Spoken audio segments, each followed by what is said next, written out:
Hey, Brian from SnakeBytes here. Have you guys ever thought about breeding snakes? What would be your first step? Well, this show is going to be all about that. You're watching SnakeBytes.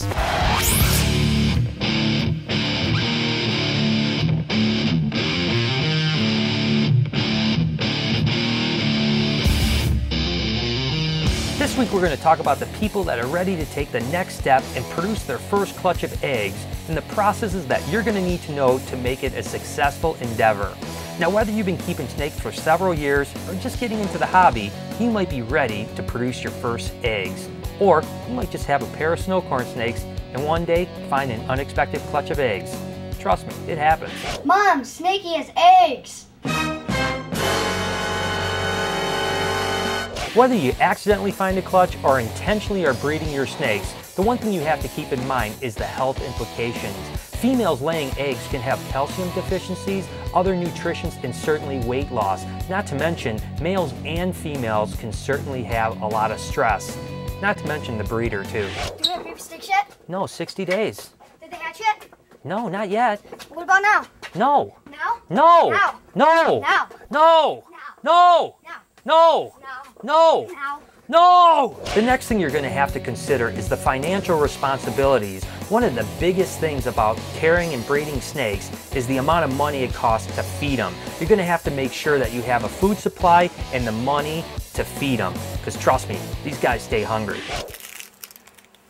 Dad, I'm still hungry. Noah, that's your 8th granola bar. I'm still hungry. Noah, you're eating me out of house and home. I don't care. I need food. Noah, I'm broke. I'll call Child Protective Services. When it comes to supply, there's a lot of online dealers that sell bulk rodents, so you should be in pretty good shape, but you've got to make sure you have the money to buy them. Because again, once you take on the responsibility of having those baby snakes, until you sell them, trade them, give them away, whatever you decide to do, you have to make sure you're feeding them properly. All right, guys, that's Cal's Question of the Week. This show is all about breeding projects, but now I want to know from you guys. If you guys had a choice of what you wanted to breed, whether it be ball pythons, boas, colubrids, or hybrids, or anything in the mix, let me know what it would be. What would you start out with? Text or video comment below. Let me know.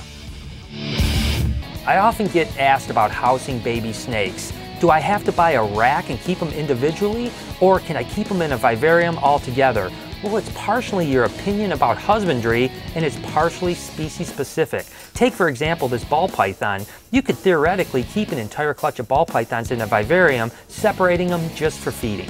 But king snakes, on the other hand, if you kept them together, would certainly have a high rate of cannibalism. So it's important to know what kind of species and how they interact with one another before you make the decision on how you're going to house them. Take me to the store. No. Take me to the store. No. Take me to the store. I'm not taking you anywhere.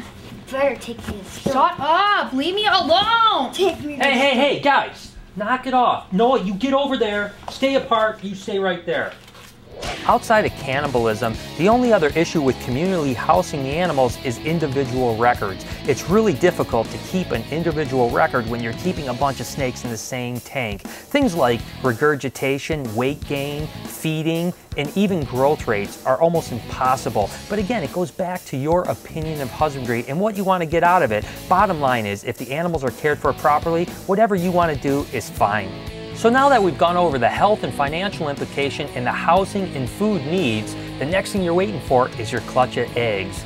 That brings us to incubation and what you're going to do. Just like with housing, there's several ways to go about it. With colubrids, the incubation isn't nearly as specific. All you need is a room that's about 78 to 82 degrees.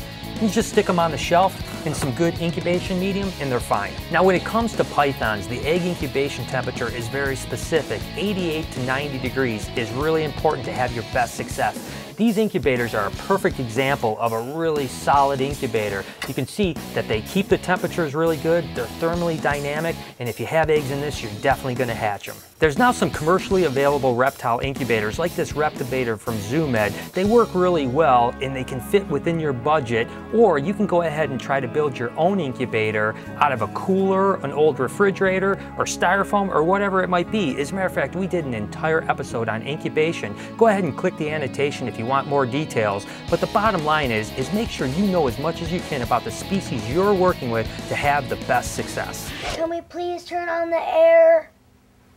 It's fine in here. But I'm Noah, it's only 85. I've got a hoodie on.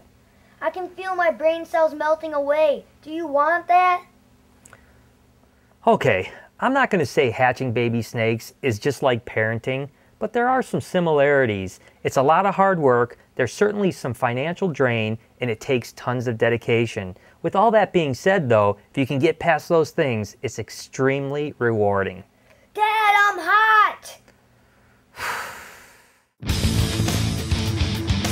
For this week's Comment of the Week, the question was, what's your favorite TV show? And Cosmic Super Strong said, Big fan of the show, guys. To answer Kel's question, my favorite show has always been Crocodile Hunter. How much Steve Irwin cared about animals was truly inspiring to me and gave me a new outlook on reptiles, amphibians, arachnids, and a ton of others. Truly a great man, and I hope his show inspires future generations to see the true beauty of nature. Peace. Yeah, Steve Irwin had a huge impact on my life and millions of others, and I have no doubt that his legacy is going to live on for years to come. I hope you guys enjoyed the show, and if you want to give it a try at breeding snakes, some of these tips are going to really help you guys out. Make sure to check out facebook.com/BHB Reptiles. We have some pretty cool stuff going on over there, including daily auctions, trying to find some really cool animals, some even better homes. Until next time, this has been Snake Bites.